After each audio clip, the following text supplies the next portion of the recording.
Bueno, Joseph Campbell en el libro de El héroe de las mil caras propone una manera en la que los sujetos hemos contado historias desde hace muchísimo tiempo. Esta parte, ¿no? de la separación, la ida hacia lo profundo y después la resurrección, el viaje, ¿no? hacia, o más bien el retorno hacia la sociedad. Me parece que es algo que podemos encontrar no solamente en la parte de los mitos, ¿no? Podemos verlo muy claramente en Prometeo, Hércules o inclusive Eros y Psique, pero también es algo que podemos notar en la cultura popular, ¿no? Harry Potter, El Señor de los Anillos, Star Wars. Son aproximaciones justamente a esta manera en la que hemos contado nuestras historias y creo que lo hacemos de esa manera porque hay algo que resuena mucho en nosotros, ¿no? Habla mucho de una experiencia humana muy profunda que es justamente la parte de la transformación, de la separación. Creo que algo bello, ¿no? de lo que habla Joseph Campbell dentro de esto es que desde el inicio no se va al mito como si fuera algo muy lejano o algo fantástico, ¿no? Como a veces podemos llegar a pensar que es el mito, sino más bien como una vivencia muy, muy particular, ¿no? Empieza hablando justamente se inicia con la madre, ¿no? Del niño que nace. Al parecer los seres humanos pues, nacemos demasiado pronto. Esa experiencia de sentirnos vulnerables, que ese cariño, ¿no? Pero no solamente el cariño de la contención, sino también de tratar de encontrarle un sentido a lo que está pasando alrededor de nuestro. Va muy de la mano con el mito. En círculos anteriores hablábamos justamente de los sueños y de la creación de un mundo interno y todo, pero al parecer la creación de estos mitos no solamente habla de nuestra experiencia particular, ¿no? Sino también nuestra experiencia social como comunidad. Y creo que en eso es algo de lo que podemos iniciar a platicar justamente en este círculo. Sí, desde el inicio, tener esta habilidad de imaginar, de crear y también de crear historias en nuestra mente que nosotros también podamos seguir. El camino del héroe, el camino del héroe, como este descenso al oscuro, el momento de la transformación para poder volver a subir, o sea, me pareció, creo que en el libro lo pone bastante claro, esta también metáfora de un análisis, ¿no? De ir adentrándose a lo más oscuro, a lo más profundo de la psique para justo ir encontrando esas transformaciones, esos símbolos, eso oculto dentro de cada persona para ir justamente en ascenso a algo nuevo, a algo diferente. Entonces, creo que lo pongo casi al final de prólogo, este aspecto de que el nacimiento es el combate o lo inverso a la muerte, ¿no? Y es el nacimiento de lo nuevo. Aún no he podido aterrizar mucho mi idea, pero como ya saben que me gusta mucho y casi siempre lo saco, me hizo pensar también mucho creo que es la imaginación radical de Castoriadis. Sí, de Castoriadis. Aún lo venía pensando un poco en el camino, luego trataré de aterrizar para ponerlo un poco más adelante, no tan improvisado como lo haría ahorita, pero también me hizo pensar mucho en él. Hola, ¿qué tal? ¿Cómo están todos? Bueno, muchos de ustedes saben y otros no sé, que yo no soy psicoanalista, yo soy filósofa. Entonces, leí ayer en la noche el texto un poco rápido, pero me gustó mucho. Muchas gracias por la invitación. Algunas cosas que he pensado, ¿no? Pues el mito es algo muy íntimo del ser humano, es simbólico, trata de explicarnos inexplicable o de darle un sentido, es lo que yo siento, ¿no? A esto. Y algo que me pareció interesante de lo que aborda el autor es que unifica una visión, porque habla de que el sueño es como algo individual, pero el mito es una situación colectiva, donde como que todos toman cierta idea. Y en filosofía, el mito es el paso previo a la filosofía, ¿sí? Porque unifica valores, virtudes que una colectividad va a seguir. Bueno, el preámbulo, ya por esta situación que el mismo autor habla de una cuestión colectiva. También me gustó mucho cómo aborda esta parte, coincido con Felipe, del héroe, ¿no? Porque el héroe puede ser héroe o villano, es una búsqueda. También pienso que es una elección libre de la persona, ya en la cuestión individual, este seguimiento que a lo mejor la colectividad le plantea desde la parte del mito, ¿no? Pero él decide y en ese momento puede lograr esta transformación y esta iluminación, porque hablan mucho de Buda también, ¿no? Entonces, me parece un texto bastante profundo, interesante y bueno, ahí les dejo mi reflexión primera. Gracias, jóvenes. A mí también, retomando lo que mencionan, me parece, es un texto bastante popular hoy en día. Bueno, yo siento que últimamente le han hecho como mucho retroalimentación y que se ha visto mucho últimamente a propósito de que funciona como justo, ¿no? Como la argumentación para el desarrollo de personajes, bueno, el ejemplo de Luke Skywalker, que es como el clásico. Últimamente, o sea, estos últimos años, siento que este libro en particular ha estado como resurgiendo bastante. Y a mí también me parece algo muy interesante esta parte del estudio del mito, del significado. Esto que mencionan sobre la individualidad y la colectividad, me parece también como algo bien interesante a desarrollar porque a menos que entremos en cuestiones como junguianas, realmente lo colectivo no se puede atribuir a un solo individuo. Digamos que en todo caso se podría ser como una aportación del individuo hacia el colectivo. Entonces ahí yo me quedo pensando, bueno, ¿qué pasa, por ejemplo, cuando se intenta hacer lo opuesto, de atribuir lo colectivo al individuo? O esta cuestión de los significados como preestablecidos, previos a que el soñante lo genere. Y esta parte también o sea, esta cuestión de los mitos y del significado que tienen para las personas me parece que es pues, algo constituyente de la cultura, ¿no? Desde siempre, que contenidos, emociones, cosas que difícilmente uno podría vivir, pues se depositan en eso, ¿no? Y que eso ya queda permeado como una advertencia, como una inspiración, como un sinfín de cosas. Pero a mí también ahora me pongo a pensar si realmente se podría entender en si sería conveniente y se podría entender que la persona ocupe estos ejercicios para como referentes de héroes o villanos. Nosotros lo podemos como contemplar más, como de una manera más mediada, ¿no? O sea, que eso no existe, que no es muy sencillo.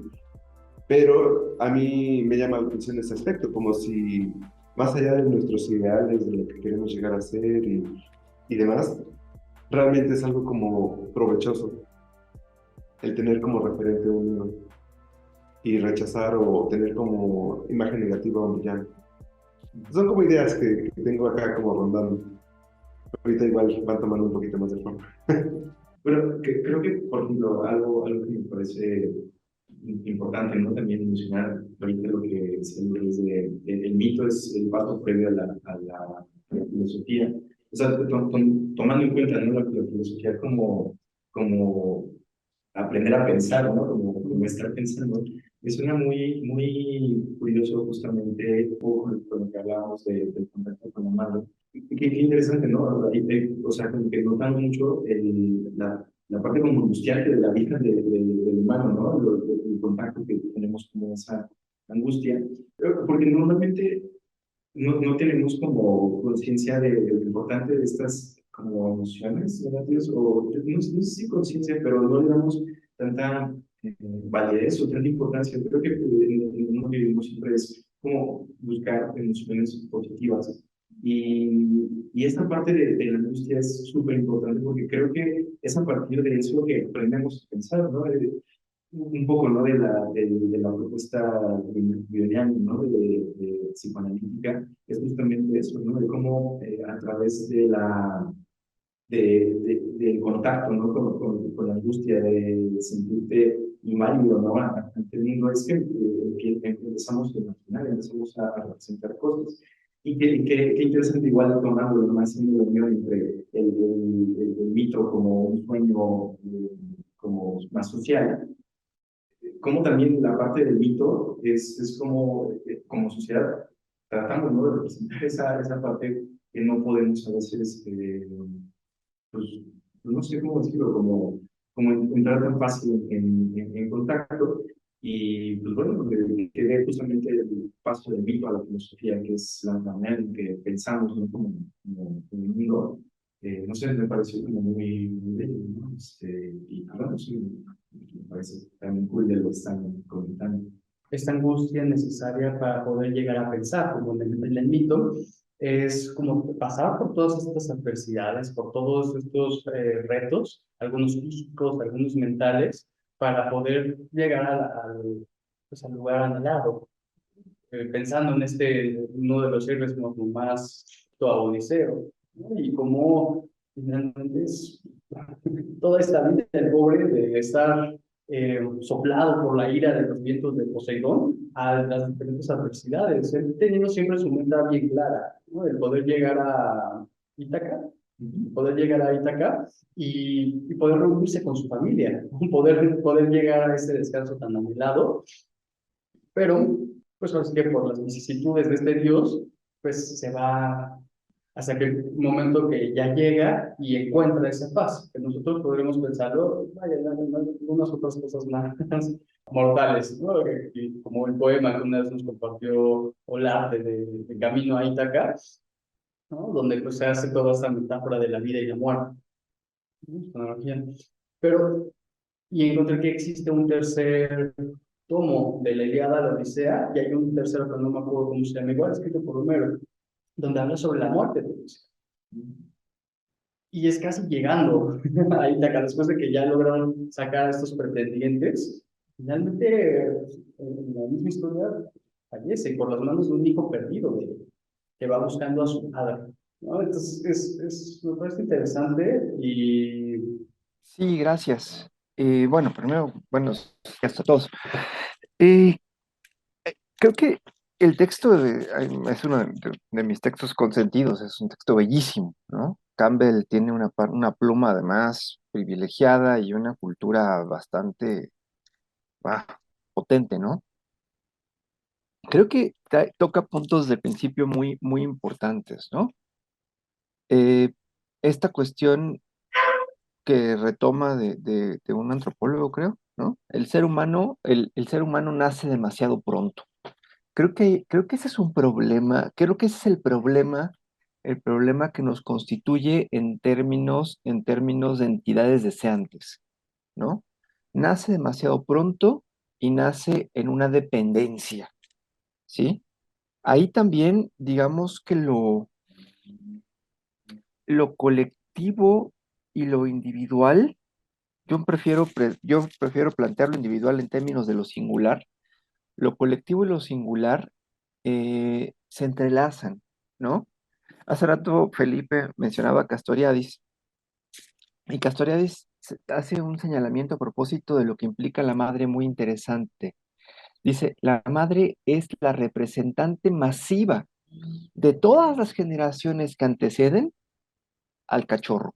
O sea, cuando uno mama, aunque sea de biberón, o tal vez más de biberón, está mamando historia, está mamando cultura y está mamando dimensión imaginaria. Entonces creo que allí hay un punto bien importante, ¿no? Esa condición de dependencia y esa condición de, pues sí, como mencionabas, ¿no? Las implicaciones que tiene la dependencia, ¿no? O sea, la angustia.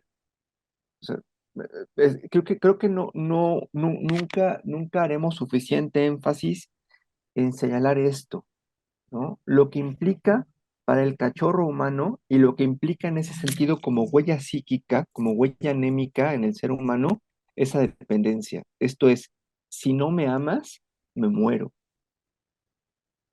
Eso nos lleva justamente a redimensionar toda nuestra escucha a propósito del otro, ¿sí? Y nos lleva justamente nos impone una simpatía. Ya he mencionado mucho que me resulta asquerosa la cuestión de la empatía, pero la simpatía me gusta. Nos da una simpatía a propósito de escuchar al otro en términos de esa angustia. No hay angustia pequeña. Toda angustia surge particularmente de ese desamparo, de la dependencia y del miedo a no ser amado. Eso es una cosa de fondo en el ser humano que nos constituye, ¿sí? Ningún miedo a no ser amado es poca cosa. Entonces, desde esa perspectiva de la dependencia y de esto que implica, bueno, Nietzsche lo plantea de una manera muy irónica, ¿no? Dice, al león le diste garras, el león tenía garras, el oso una gruesa piel, este, eh, etcétera, ¿no? Hace un señalamiento de todas las virtudes de los animales, ¿no? Y cuando llega al hombre dice, ¿y el hombre qué tiene? ¿No? ¿A mí qué me diste? Y Nietzsche ya jugando, ¿no? Con plena ironía dice, pues pies para dar patadas, ¿no? Pero justamente porque es ese desamparo que nos pone a la defensiva con respecto al mundo. Todo el tiempo estamos sumergidos en un mundo que es demasiado grande, que es demasiado complejo, una historia que es inabarcable y una cultura que además es insondable, un lenguaje que además no nos pertenece, ¿no? O sea, la angustia a la que estamos sometidos nunca es poca cosa, ¿no? Y creo que justamente ahí en el sueño es donde se articula esto singular y lo colectivo, ¿no?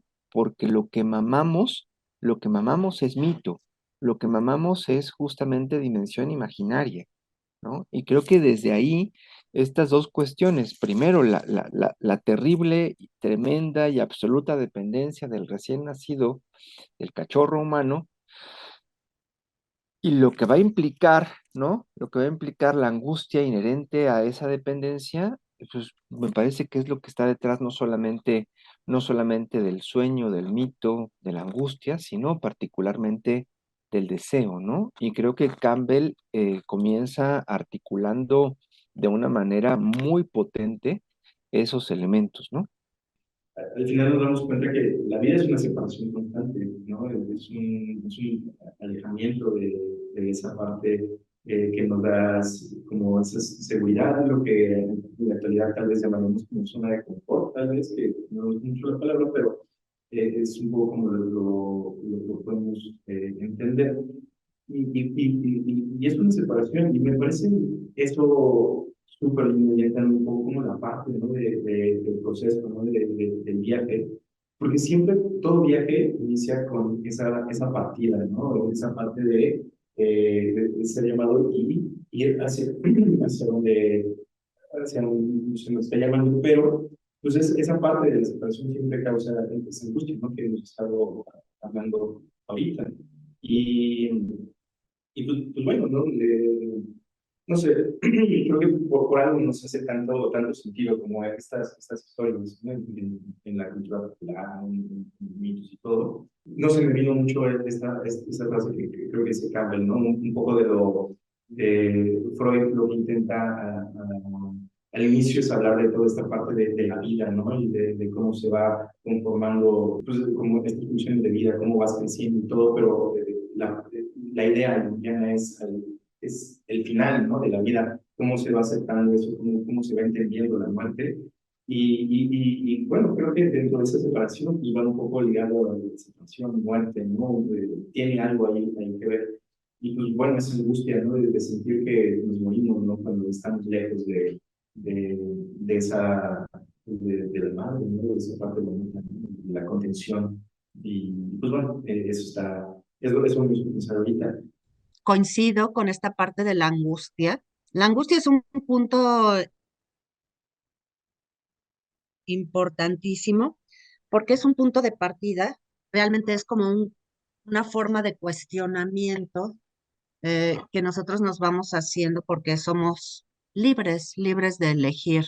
Eso lo plantea Soren Kierkegaard en, a lo largo de toda su filosofía, ¿no? Es el inicio también del pensamiento crítico desde el punto de vista filosófico. No podríamos vivir si no hubiera angustia, porque solo el hombre en nuestro mundo conocido, pues es el que se angustia porque es libre. Los animales no entran en esa angustia de la que entra el hombre por su capacidad de elección. por lo tanto coincido con Alejandro, nunca es poca cosa. O sea, realmente es un gatillo disparador, ¿sí? Para la reflexión, o si no hay reflexión, la angustia también se hace presente y pudiera ser, no sé, estas son mis conjeturas no psicoanalíticas personales, ¿no? El gatillo disparador de las problemáticas, o también puede ser un motor, como lo habla el autor de nuestro texto, que es como para la transformación.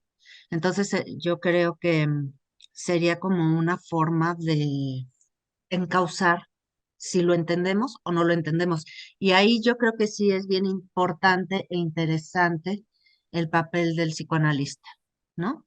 Del poder entrar a hacer esta reflexión que permita el desarrollo de la persona, porque si no, se puede perder en su propia angustia y en sus propias fantasías y en su propia mito personal, bueno, o ilusión personal, ¿no? O sus propias respuestas. Y finalmente yo creo que el psicoanálisis ahí permite la reflexión para encauzar esto para un mejoramiento de la propia persona, ¿no?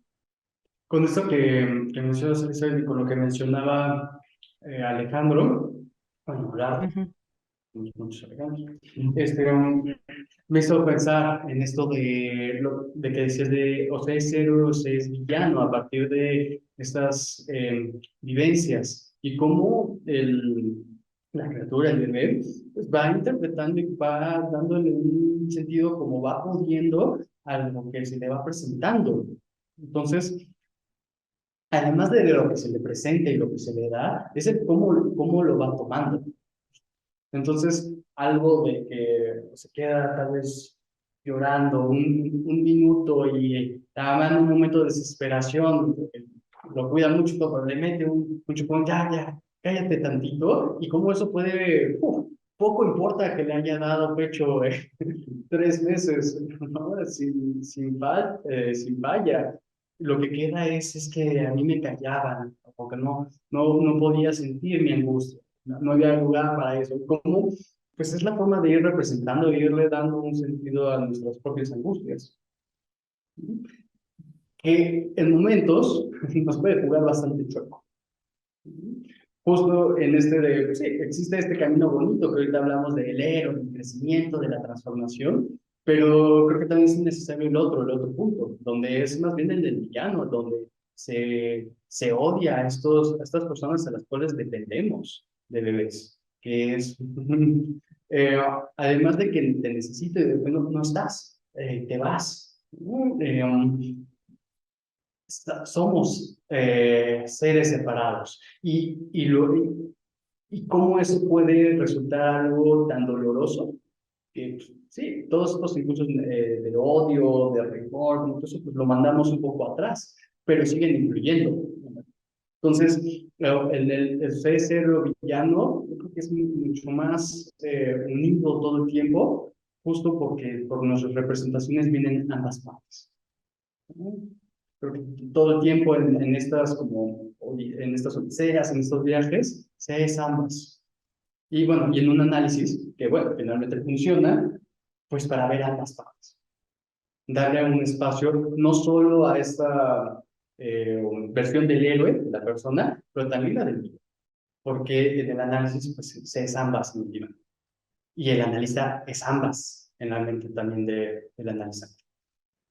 Creo que acá se tocan cosas bien importantes, ¿no?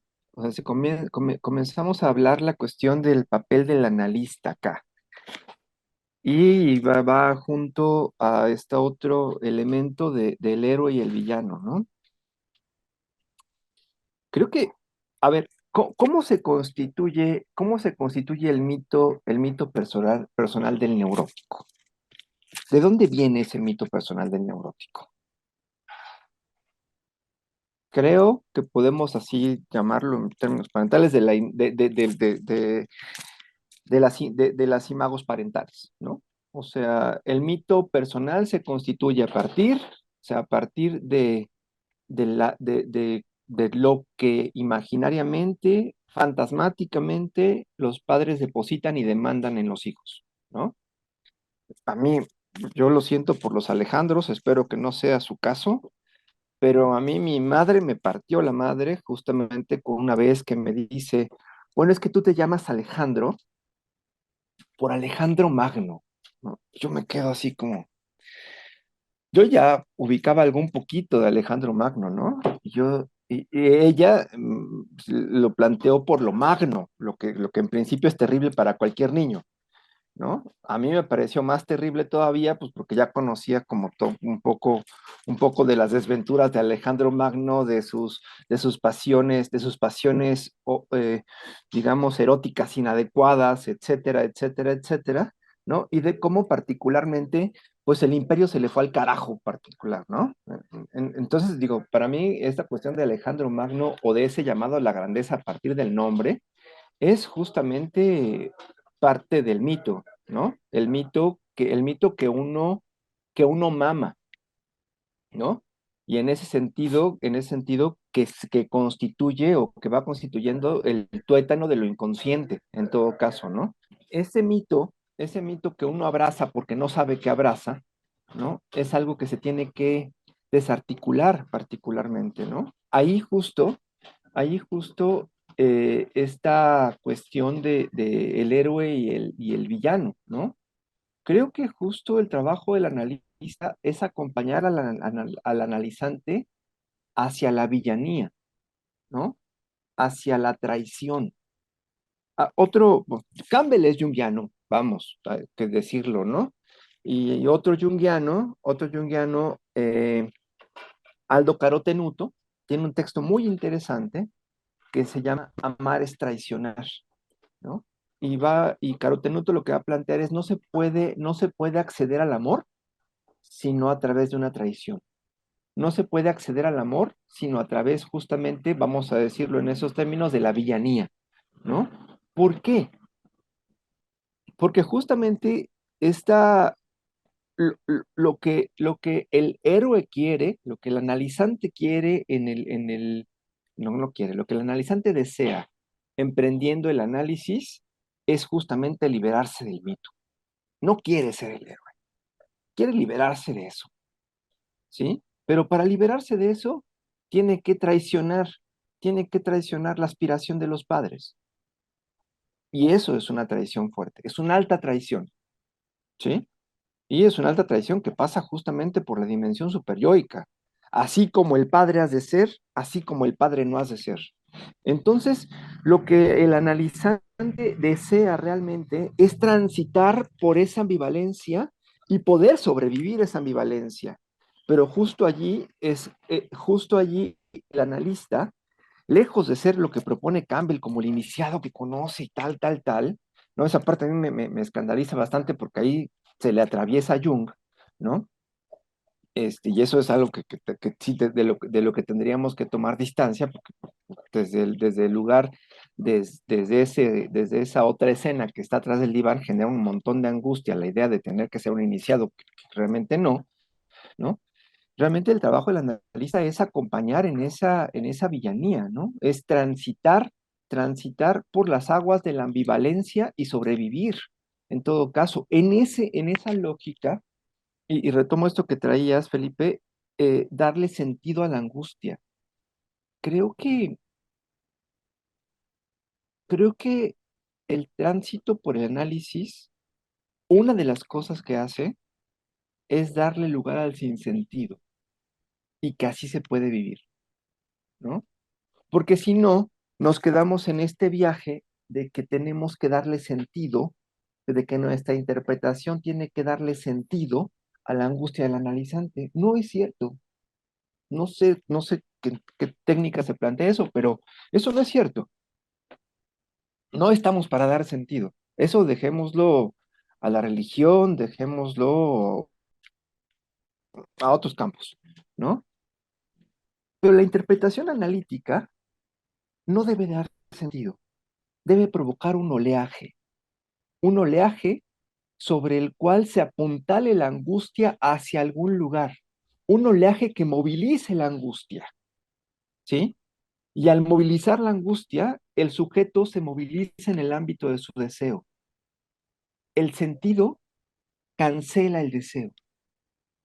Dejemos el sentido de la psicología. ¿Sí? Creo que ahí hay un punto bien importante y que nos lleva a pues, se entiende por qué el análisis tiene mala prensa, ¿no? Ahí donde yo me angustio y lo que quiero es un chocho que me quite la angustia, pues el análisis dice, no, brother, éntrale, nunca se te va a quitar.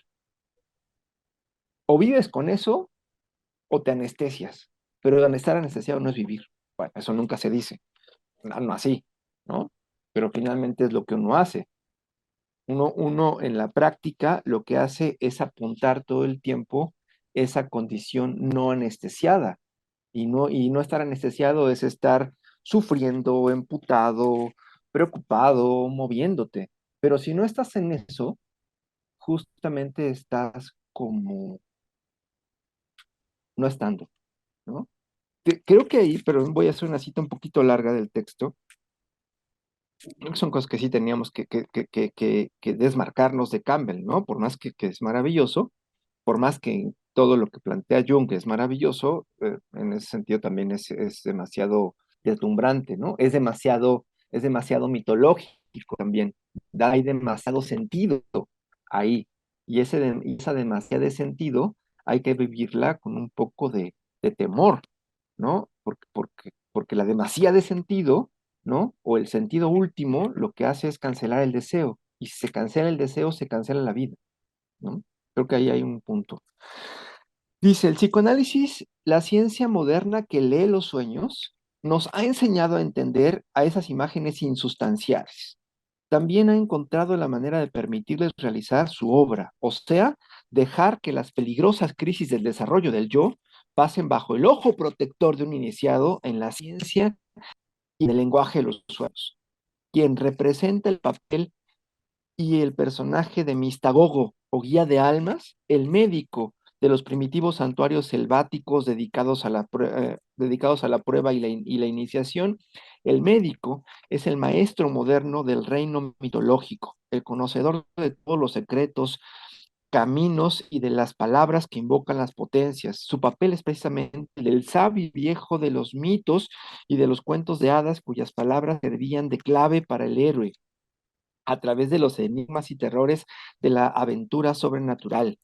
Él es quien aparece y señala la brillante espada mágica que ha de matar al dragón, quien habla de la novia que espera y del castillo donde están los tesoros, el que aplica el bálsamo curativo a las más mortales heridas y finalmente despide al conquistador de regreso al mundo de la vida normal después de la gran aventura de la noche encantada.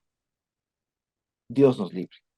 O sea, esa posición imaginaria, porque ahí lo que está hablando Campbell es el mito que se tiene con respecto a lo que es el analista. Campbell no era analista, evidentemente, ¿no? No tenía por qué serlo, y está bien. Pero justamente esa idea de la iniciación, esa idea del que sabe, esa idea del que guía, del que da un bálsamo, híjole, me parece que es bastante vanidoso, terriblemente vanidoso, ¿no? Dar un bálsamo. ¿Qui- ¿A quién se le ocurre eso? ¿A quién se le ocurre pensar que la práctica analítica es una práctica balsámica? Pues sin psicoterapia. No, el analista no va al diván para sentirse bien. Perdón, el analizante y el analista también. El analizante no va al diván para sentirse bien. El analizante va al diván porque no le queda de otra. Uno va al diván porque no hay otra salida. No porque uno quiere estar bien. Pues uno quiere estar bien, se toma una cerveza, ¿no? Pero no va al diván para sentirse bien. Entonces, creo que justo ese punto es bien importante de desarticular de Campbell, ¿no? Que además ahí hay un antifreudismo terrible, ¿no? Pues, Freud, ahí todo le salió mal, pero Freud lo que buscaba cuando se acerca a Jung es que el psicoanálisis no quedara como cosa judía, ¿no? y que no quedara como cosa judía, esto es en un sentido iniciático, que el psicoanálisis no se convirtiera en una iniciación judía, ¿no? Zizek, burlándose de Freud, dice, bueno, pues lo que no entendió Freud es que Jung, el sistema de Jung opera en sí mismo como un sistema iniciático y no le hace falta el psicoanálisis para operar como sistema iniciático, ¿no? Ya el pensamiento de Jung, su tesis es sobre su madre. Vamos a pensar eso, la tesis de Jung es sobre su madre, ¿no? Sobre su madre en términos de esta mujer que tenía fenómenos paranormales y Jung busca explicar, ¿no? Dense cuenta de lo que implica eso en Jung. Jung busca explicar científicamente el delirio de la madre. Vamos, allá hay un Edipo, ¿sí? Pero justo ahí, lo que el análisis hace o contra lo que el análisis está es justamente contra constituirse en un sistema iniciático, ¿sí? Por eso tiene mala prensa. No, si la gente pensara, y lo piensa algunos, lo que dice Campbell a propósito del analista, de este sabio iniciado, bla, bla, bla, no, pues tendríamos una mayor clientela. Y es fácil verse por ahí, ¿no? Pero es deshonesto en términos analíticos. Y pues como de acuerdo a lo que dice Campbell, pues retomando, bueno, o sea, él habla de que los mitos siempre han existido y sobreviven en la modernidad, ¿no? Y yo digo, bueno, tal vez el psicoanálisis es de alguna manera bueno, también los rituales dice que sobreviven en la modernidad y pues ayudan a la mente a dejar atrás un estado anterior. Entonces, pues podríamos también ver, no sé, bueno, ya saben que ya soy, yo estudio comunicación, ¿no? O sea, realmente no sé mucho de esto, pero estoy como tratando de interpretar como lo más que puedo. Y bueno, dice que si los rituales y los mitos nos ayudan a sobrellevar los cambios sociales y culturales, además del cambio del inconsciente, pues creo que justo el psicoanálisis pues sí lo podríamos ver como un ritual que nos ayuda a dejar atrás un estado y justo a dejar la dependencia a estos, pues, pensamientos pues, de angustia, ¿no? Y Bueno, ahorita que estaban hablando, realmente me quedé pensando de lo que estabas platicando, Alejandro, y no sé qué piensen ustedes, pues que realmente el psicoanalista debe ser una gente muy preparada y muy clara en su objetivo, porque estoy de acuerdo en que hay que afrontar la angustia y que la angustia esta angustia, pues hay que hacer esta parte del oleaje y que nos puede llevar a situaciones o momentos que nos confrontan, digamos, con lo que nosotros mismos somos, porque muy en nuestro interior hay cosas que no queremos dejar salir y eso es una realidad. Pero sí debe ser una gente muy capaz porque romper con el sentido de vida de una persona, pues también puede ser una situación complicada en el sentido de que pues en nuestra sociedad actual hay mucha gente que no tiene sentido de vida y acaba dándose un tiro en la cabeza. ¿Sí me explicó? Entonces debe uno ser muy delicado, yo creo, en tocar esas fibras íntimas, muy personales, que a lo mejor a una persona, ustedes lo saben mejor que yo, lo están protegiendo de acabar consigo mismo. Quien entre a un psicoanálisis tiene que tener esa posibilidad, digamos, o ustedes deben entender esa posibilidad de que él se reencuentre. O sea, hay que deconstruir, pero para reconstruir. Es mi visión, o no sé ustedes cómo lo explican. Justo se puede caer en este lugar y también respondiendo a lo que menciona Julio, donde el analista hace o guía de una forma.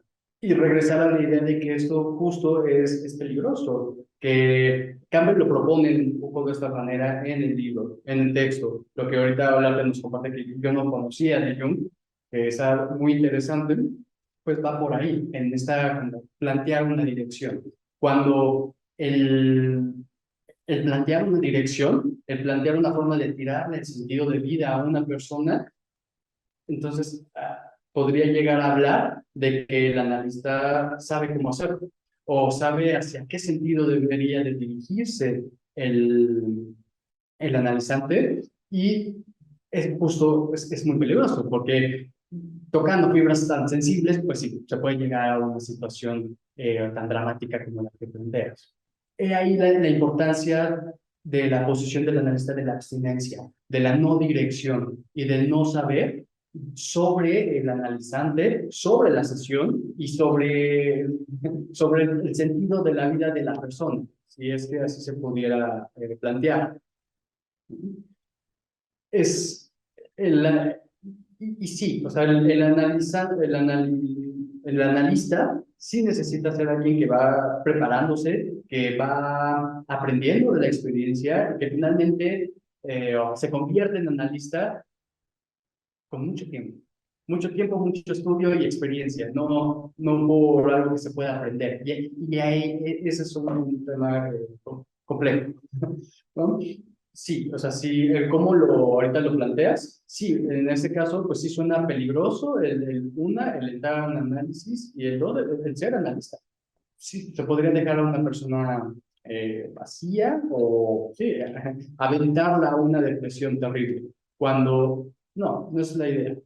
El analizante que viene a su análisis, justo viene porque su sentido de vida ya no alcanza. Él, él mismo es el que lo va tumbando, el que lo va a desconstruir y volver a construir. Y rescato esa parte que mencionó el arte, de simplemente acompañar, de ir ahí, ahora sí que a la par para que esta angustia justo no se vuelva al menos tan insoportable, pero sí el que no la va a colmar, lo acompaña para que justo pueda transitar, me gustó como lo dijo el arte, estas aguas de la ambivalencia y sobrevivir, cruzar toda esa angustia y sobrevivir, pero quien la cruza es él, y quien va marcando el camino es el analista. El analista solo va atrás acompañando. Sí, sí, bueno, coincido con esto que traes, Felipe, ¿no? Y nada más, bueno, como destaco algo, ¿no? O sea, el analista, ningún analista, salvo que no sea analista, ¿no? Que eso también este caso no existe, que existe la impostura, ¿no? Ningún analista va a apostar o va a trabajar a partir de destruir el sentido de vida de alguien. Nadie, ¿no? Más bien, el analizante busca el análisis porque el sentido de vida, como señalas, Felipe, se agotó, ¿no? Y la idea es construir un sentido, otro. Sin sentido no se puede vivir, es cierto, pero el sentido con el que llega el analizante al diván está agotado. El chiste es entonces construir un sentido otro, con otras coordenadas, con otros referentes, particularmente un sentido que sí responda al deseo del sujeto. Lo que, si el sentido de vida se agota, es porque ese deseo está completamente coartado, está completamente sofocado. Ahí sí. Y está muy sofocado particularmente porque no se sabe y no se puede saber qué hacer con la angustia, ¿no? Ahí está Lacan está lleno de frases crípticas, pero son muy potentes, ¿no? Quien no puede sostenerse ante su angustia, no puede sostenerse ante su deseo, ¿no? Entonces, si yo todo el tiempo estoy educado para acallar mi angustia, ¿sí? La consecuencia lógica es que estoy entrenado para sofocar mi deseo, ¿no? Entonces, hay una relación importantísima entre angustia y deseo, ¿no? Que no pasa, por supuesto, que no pasa, por supuesto, por destruir el sentido de vida de nadie, ¿no?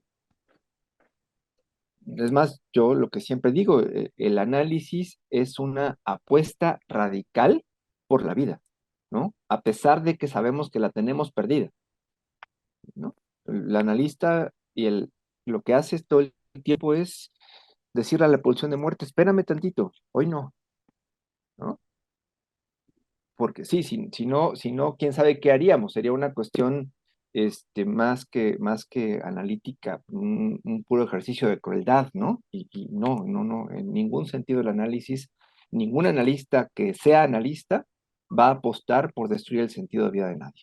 A propósito de lo que mencionan, justo este cuestionamiento de la pérdida del sentido de vida y el psicoanálisis me sonó bastante dantesco, como en esto de detrás de estas puertas, abandonar toda esperanza. Justo esta parte de que, en todo caso, el sentido que se puede transformar, como ya han mencionado los demás, de hablarte, está esta parte de que no, difícilmente un analista va a apuntalar hacia destruir un sentido de una persona, porque eso efectivamente lo deja sin nada. Y es terrible. Lo que pasa, yo también soy de la idea, es que eso se transforma. Y en todo caso, el sentido que se cae, por así decirlo, es ese sentido de otro. Y lo que nosotros intentamos hacer a través del psicoanálisis y entendernos como analistas y demás, es esta parte de que la persona pueda hacer su propio sentido, pueda hacer su propia historia, pueda darle como un sentido a esas cosas que de chico no entendió y que pues dejan su huella durante toda la vida. Esta parte de los mitos también me parece bien interesante en este aspecto, como esta parte de que el mito puede funcionar para suplir un vacío, puede suplir en la ausencia de algo más. Entonces, eso, o sea, obviamente los mitos están bien chidos, ¿no? Están bonitos, inspiran muchísimo, tienen muchísimo contenido, pero el uno depositarse o entregarse a ello también creo que justo apuntala hacia que se adopte algo más, que no es de uno, o que a fin de cuentas choca con lo que uno es. Esta parte de entenderse como villano, pues es un juego de palabras interesante, porque villanos no hay, héroes tampoco. Y sin embargo, la aproximación a esto no deseable, a esto difícil, pues sí posibilita muchas otras cosas. Cosas que quizás, bueno, esta parte de construcción, ¿no? De la construcción de un sentido que de otra manera estaba atorado, estaba imposibilitado. No había esa voz. Entender lo que nos pasa es entender que lo que nos pasa para ser entendido. Y creo que eso también tiene mucho que ver con la función que también nosotros tenemos como terapeutas. Creo que la parte no solamente es juzgar las situaciones que están, sino que también entenderlas para hacer un proceso de entendimiento, ¿no? O sea, para ser experiencia, para pasarlas de solamente algo que nos pasa a transformarla en una experiencia. Y creo que justamente en eso está como la parte también del psicoanálisis. O sea, sí entramos en la parte de la angustia para convertir la angustia en experiencia, para darle un significado. Y bueno, eso también me vino mucho a la mente ahorita con lo que estamos publicando de nuestro papel, ¿no? Porque eso también era un tema que justamente me iba a querer como tratar, ¿no? O sea, cuando habla de Campbell, ¿no? Del psicoanalista, como ser como el índice inicial y todo, sí, o sea, es algo muy fuerte. Y creo que inclusive también como terapeuta, las primeras veces, o sea, yo hablaba con Felipe, ¿no? Lo que pues, sí es como una presión al principio, ¿no? De hacer las cosas bien, de hacerlo perfecto, ¿no? Y todo, porque te sientes con esa responsabilidad. Pero bueno, creo que esta visión, ¿no? De no ser como el que trae la verdad o algo por el estilo, sino muy bien como la acompañante y como una persona que es, hasta cierto punto vive, ¿no? O sea, ayuda como en una parte de la experiencia. Pues no sé, me parece como mucho más, muy real, ¿no? Mucho más real, o sea, no tanto por lo que realmente se hace, no tanto como la parte imaginativa de, oh, no sé, vamos a salvar a las personas. Claro, también a propósito de lo que mencionas, ahorita me vino a la mente la parte de cómo se ve la contratransferencia, ¿no? Hoy en día. Toda esta parte de que, o sea, el analista es persona, es una persona que tiene sus propias cosas, sus rollos, etcétera. Pero la mitificación de justo el psicoanálisis y el papel del analista luego hace cosas raras ahí. Desde la romantización del psicoanálisis antiguo, ¿no? Si nosotros leemos, bueno, antiguo entre comillas, si nosotros leemos a Freud, pues vemos que él también era bastante normal, por así decirlo, bastante humano. Y sin embargo, pues hay varias ideas, ¿no? Varias prácticas analíticas en las que, pues sí, ¿no? Como un espacio estéril, la imagen del analista estéril, que no se transfiera como nada, nada que pueda como contaminar o generar una reacción en el analizante. Y hoy en día, pues ya eso como que también se está... Es curioso porque se está atravesando esta parte a partir de justo la contratransferencia y aprovecharlo como una parte activa del proceso y demás. Algo que antes de por sí ya estaba, pero en algún momento se, pues sí, se romantizó. Me recuerda un poco como a este texto que ya tiene bastantes años. Pero vaya, de esta línea en la que al fin y cuentas, pues todos somos personas. Como un intercambio, un acuerdo que se hace durante el análisis para que uno cumpla una posición y el otro otro. Pero más allá de esa parte, pues seguimos siendo personas. Y creo que eso también es algo como bien importante de simplificar, ¿no? Desde esa parte. Esto que mencionas sobre Freud, lo del campo estéril, ¿no? Porque creo que Meltzer hace una aclaración que siempre hemos usado donde habla justo de Freud desde diferentes ángulos. El Freud teórico, el Freud médico, el Freud clínico y el Freud personal. ¿No? Y dice, estos cuatro parece que no se conocían, pero para nada. Porque justo él propone el espacio estéril, en este espacio que no evoque nada de la personalidad del analista, pero no sé si en algún momento has podido han podido ver la imagen del consultorio de Freud, ¿no? Estaba plagado de estatuillas, cuadros, libros, por todas partes, ¿no? En específico teníamos su colección de estatuillas de Eros, está precioso, porque alguien que quiere buscar, ¿no? Y, o sea, él lo proponía, pero finalmente para sus analizantes, para estar con él, pasaban por toda su casa y tenían que subir a ese edificio. Hubo un caso, ¿no? Que se encuentra con la hija y algo pasa ahí con la hija de Flor que creo que se enamora y que pero más bien quería ponerse los zapatos, no me acuerdo, eso sí ya, no me acuerdo, pero o sea, ese punto de que hasta conocen a la familia. Y sí, o sea, se van planteando ciertas reglas de la técnica porque pues es necesario irlas delimitando, pero nunca, y siento que eso le pasa a los teóricos más grandes, como que no caen en una técnica tan rígida, ¿no? Como a Freud, que él no seguía su propia técnica, Lacan, ni se diga, Klein, o sea, como que todos fueron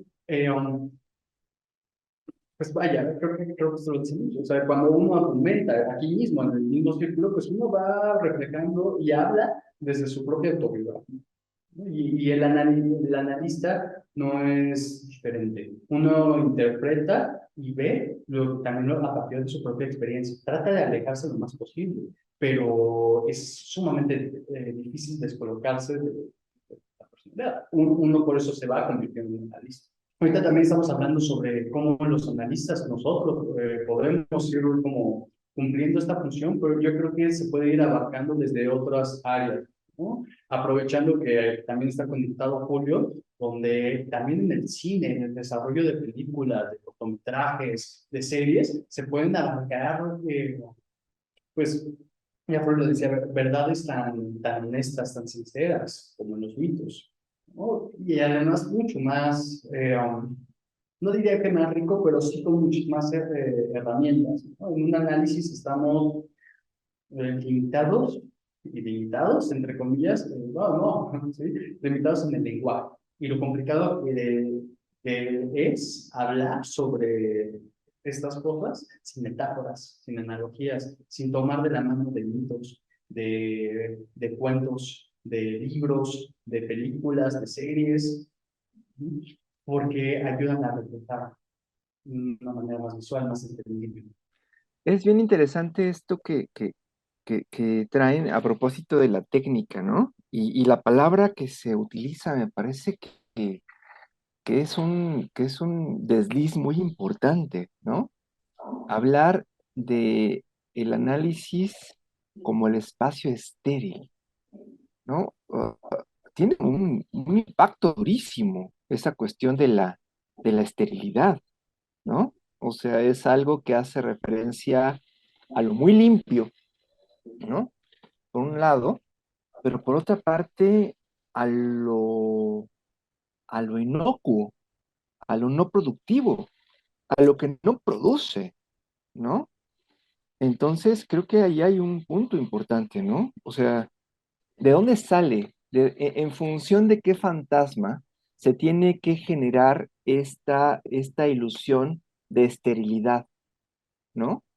Como la palabra, insisto, es muy potente, y es un desliz, porque así está en los textos, ¿no? Es, se habla de esterilidad, no se habla de asepsia, se habla de esterilidad, ¿no? O sea, cuando uno es estéril es que no puede tener hijos, cuando uno es estéril es que no se puede producir nada. Entonces, ¿para qué carajo sirve un análisis estéril? ¿Qué producto deseante puede generarse en esa esterilidad? ¿No? Creo que eso es un punto que tendríamos que descolocar, ¿no? De estas demandas técnicas, ¿no? Ahorita que decían del cine, creo que sí habrá que ver películas, ¿no? Estoy confirmando el nombre de la película, creo que se llama Desde el diván. No, no es ese el libro. No, hay lo confirmo y lo pongo en el grupo. Hay una película que, claro, es una ficción, en función de cosas que se dijeron, que posiblemente pasó. Cuando Freud analiza a un músico contemporáneo, perdón, no recuerdo el nombre del músico, director de orquesta, y esa película lo que hace es justamente narrar el encuentro de ese músico con Freud, ¿no? Y ustedes díganme qué esterilidad pudo haber en una sesión o en esas sesiones freudianas de 13 horas, ¿no? O sea, eso creo que es importante verlo también. No estoy planteando que tengamos que jugarle a el Freud, no.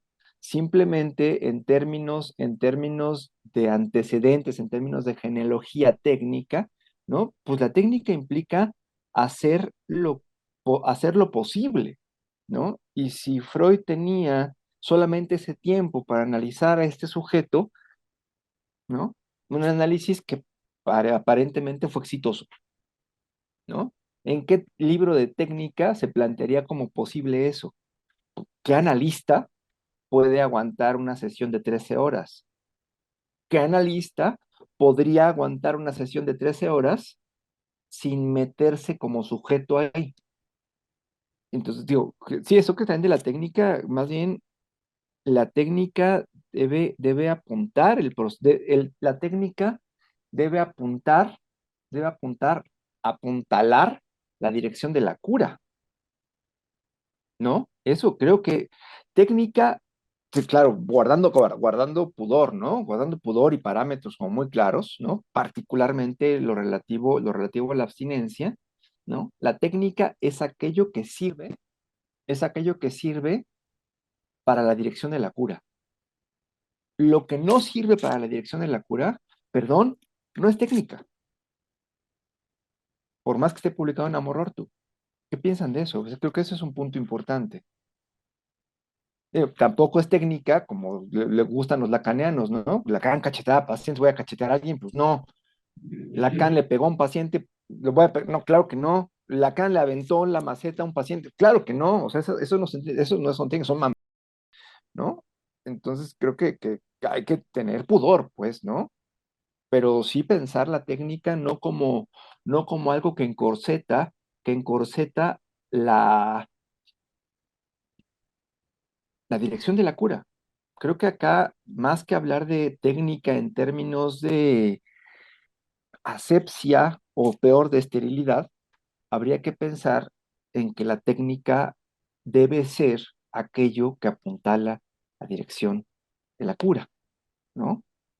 Va, como el evangelio, ¿no? O sea, el sábado es para el hombre, no el hombre para el sábado. ¿no? Pero bueno, eso sí creo que es un punto que habría que pensar. Bueno, es que yo me quedé con una duda más bien de lo que comentabas ¿a qué te refieres con apuntalar lo de la cura? No me entendí muy bien esa parte. Entonces, Ese es otro de los misterios. Ah, la dirección de la cura, la dirección de la cura, pues vamos, se pueden plantear muchas cosas allí, ¿no? Al menos yo lo pienso como una resignificación subjetiva, a partir de la cual el sujeto puede posicionarse de una manera distinta ante su angustia y ante su deseo, ¿no? Que puede estar, que puede disfrutar. Yo creo que justo eso nunca va a ser, nunca va a ser trivial, ¿no? Si un analizante, si un analizante transita por el análisis y recupera no su capacidad deseante, no solamente su capacidad deseante, sino sus posibilidades de satisfacción en la vida, creo que ahí está la cura, ¿no? Pero eso es una cuestión que sí tendríamos que discutir mucho. Hay mucha bibliografía en términos de la dirección de la cura, ¿no? Y habría que irle pensando, pero sí, hay mucho se puede decir en ese sentido, eh, pero creo que digamos, restitución del placer, yo plantearía la cura como eso, una restitución del placer en términos de coordenadas éticas con relación al propio sujeto. Y cuando hablo de coordenadas éticas me refiero justamente a una posición que está más allá de cualquier coordenada moral. En el caso de la película que les cuento, que la conté muy mal y justamente qué bueno porque así sí la van a poder ver, eh, el problema del músico, del compositor, era que no componía, ¿no? O sea, una gran obra, y tenían una gran obra y de pronto, ahí sí, esterilidad, ¿no? Bueno, la cura para él en ese caso, pues fue justamente reconectarse o reencontrarse con su potencialidad creadora, ¿no? Volvió a componer. Ahí está la cura. No, puede ser trivial, pero a ver, ustedes díganme, si es trivial para un compositor perder su capacidad para componer y recuperarla. ahorita que hablábamos, ¿no? O sea, bueno, por ejemplo, el ejemplo de la película del músico, me recuerdo mucho del episodio de Sandman, del de la musa, cuando bueno, no sé si han visto esto, pero es prácticamente es como el sueño hecho como un dios, ¿no? Y cuentan un poco esta historia de un escritor que se roba a una música, ¿no? De repente llega una música, bueno, no,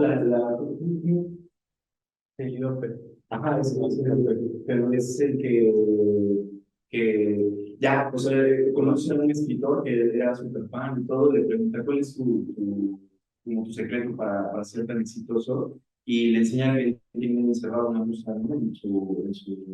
Literal, como en un sótano, en su sótano, lo tiene encerrada, y dice, sí, encontré la musa, yo me la robé, y esta es como la parte, ¿no?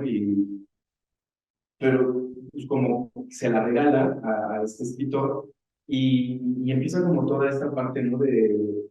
Como de la creatividad, ¿no? O sea, de cómo él al tratar como de encerrar esta creatividad, también la misma creatividad como que se muriendo un poco, ¿no? O sea, hay una parte, ¿no? de la historia donde también es que tienen que dejar soltar, ¿no? Dejar que la cosa fluya, ¿no? No solamente es como aferrarse, ¿no? Así tiene que ser. Y bueno, hablando un poco de esto de la técnica, ¿no? Creo que a veces la idea de la técnica es como querer aferrarse, como querer... Es que por eso a mí también el proceso psicoanalítico me parece también muy artístico, ¿no? O sea, tiene mucho que ver con la creatividad, la imaginación y con esa sensibilidad de la persona. O sea, al aferrarse a la técnica, siento que es un poco como este caso de este artista, ¿no? Que trata de secuestrar a la inspiración, ¿no? O sea, que trata de secuestrar como esa imaginación y tenerla, ¿no? Y es que así se hace, ¿no? Me meto en un cuarto, ¿no? En las cuatro paredes, ¿no? En un cubito. No sé, o sea, creo que también tiene que ver eso, ¿no? Y, pues bueno, fue una idea que me vino ahorita que hablábamos esta parte de lo de la técnica. Eso me vino a la mente. Sí, que a mí me suena, por ejemplo, en esta parte de, pues más allá de las representaciones y como estas cuestiones artísticas, o sea, de la obra de Salman, es como el, pues, soportar esa ambivalencia, ¿no? Soportar esa, o sea, quiero crear, pero soportar el no crear todo el tiempo, que difícilmente viene de uno también, sino que viene de otra demanda, ¿no? De otro lado. Sí, pero pensando en lo que dices, lo que hablábamos hace unos minutos también con Elizabeth sobre este ejercicio de dar sentido, ¿no? Pensando en el castigo que sufre esta persona por haber atrapado a la musa, esta musa que le da, que le va cumpliendo poco a poco lo que va queriendo, ¿no? Un poco a fuerzas, ¿no? Y ahí podemos pensarlo en esta demanda del analizante. Pero luego llega Sueño y le da justo lo que desea. Le dice, ah, ok, tú quieres tener ideas, tendrás de sobra. Y, ¿no? O sea, cómo lo llevan al otro extremo. Ahora no para. Y creo que eso es también algo peligroso de este ejercicio de estar dando sentido todo el tiempo.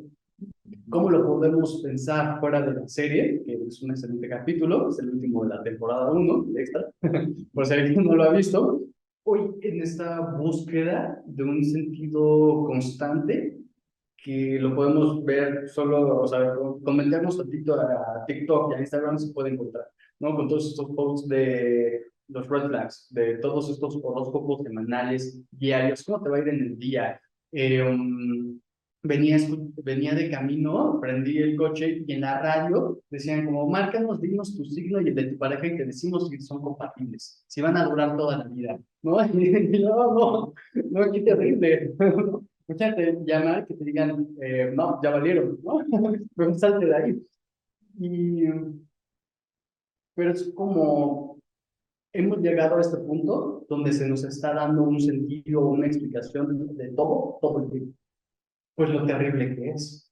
Y creo que también ahí el análisis propone algo nuevo y algo distinto, que es justamente el tiempo. Esa pausa, esa paciencia de vamos a encontrar respuestas no tan obvias, no tan sencillas, no tan rápidas, que además sean un sentido, bueno, que la persona encuentre un sentido en ellas, que esta persona lo vaya construyendo, que aparte es único. Una interpretación no puede darse dos veces, a veces ni con el mismo paciente y mucho menos de un caso a caso, ¿no? Estas interpretaciones genéricas. También qué curioso, ¿no? Un poco también pensando en el texto, que justamente ahorita como lo que vamos platicando, describiendo de cómo es este proceso analítico, tanto para el analizante como el analizado, es muy parecido justamente a lo que propone Joseph Campbell como el viaje del héroe, el viaje transformador, ¿no? Eso me parece muy curioso, ¿no? O sea, Campbell cuando habla de la primera parte, ¿no? de la separación, ¿qué es lo primero que hace el héroe? O sea, es abandonar el mundo conocido, ¿no? El mundo externo, para irse a lo desconocido, es irse a la parte interior. Y porque ahí está lo peligroso, ¿no? Lo del viaje del héroe, lo del combate. Entonces, no sé, también me parece muy curioso esa pues, como esta coincidencia, ¿no? Entre cómo vamos contando estas historias, cómo nosotros también podemos vivir nuestros propios procesos de transformación. Este círculo y esta relación entre angustia y deseo, ¿no? De héroe y villano, lo que hemos estado hablando a lo largo del círculo, de ir pasando de un papel a otro, si es que se pueden si se puede decir así, igual nos ayuda, nos es más sencillo hablarlo de esta forma, ¿no? Porque como decías, pues realmente no existe.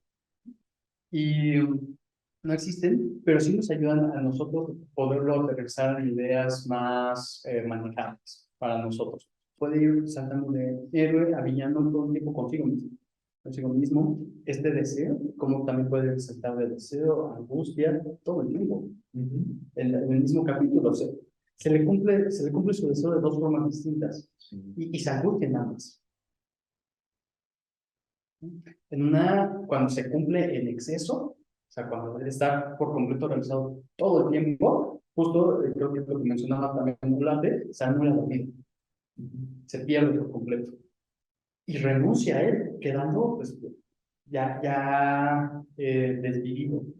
Y este juego, como un poco también lo que hablábamos ayer con Solange, esta necesidad de también de frustrarse, de que haya ausencia, porque entonces en la ausencia se entra al ámbito psíquico y entrando al ámbito psíquico se puede entonces encontrar significados. Pero solo en este juego de ausencia y de presencia, de angustia, de deseo, porque es la única manera de entrar al mundo psíquico. Me queda mucho con esto, ¿no? O sea, también existe una similitud muy interesante, me parece, ¿no? Entre lo que proponiendo esos cambios, ¿no? En esta parte del héroe, en este pensamiento, ¿no? De ir hacia lo interno para una transformación. Con el proceso que estamos hablando de lo que es ser humanizado, ¿no? Pero algo que me deja, y creo que por eso a mí me gustó mucho este texto, ¿no? Cuando leí así, ¿no? Cada vez encuentro más significados y más ideas y todo, fue justamente como pues, somos sujetos mentales, ¿no? La idea de sujeto, no somos sujetos a algo, y me parece pues, bello, ¿no? Pensar en esa parte de cómo nos vamos construyendo, desarrollando a través de nuestra vivencia con la ausencia, ¿no? Con la vida, con lo que puede llegar a ser. Y, y al final, ver como todos los procesos, ¿no? Como, eh, cómo lo vamos representando en mitos, personajes, historias, ¿no? Porque ahorita lo hablamos de mitos, ¿no? Pero también nuestra cultura, ¿no? O sea, la parte de las películas, ¿no? De las historias que contamos. Pues viene a raíz de esto, ¿no? O sea, cómo el ser humano puede llegar a crear tantas cosas, ¿no? Imaginar tanto a partir de una experiencia básica, ¿no? Que es la docencia. No digo básica como si fuera algo X, ¿no? Sino digo básica como que es algo que todo el tiempo estamos viviendo, ¿no? Estamos en contacto con esa angustia, con esa ausencia, con ese sentimiento. Y bueno, a mí me parece muy bello y impresionante cómo podemos crear tantas cosas a raíz de eso.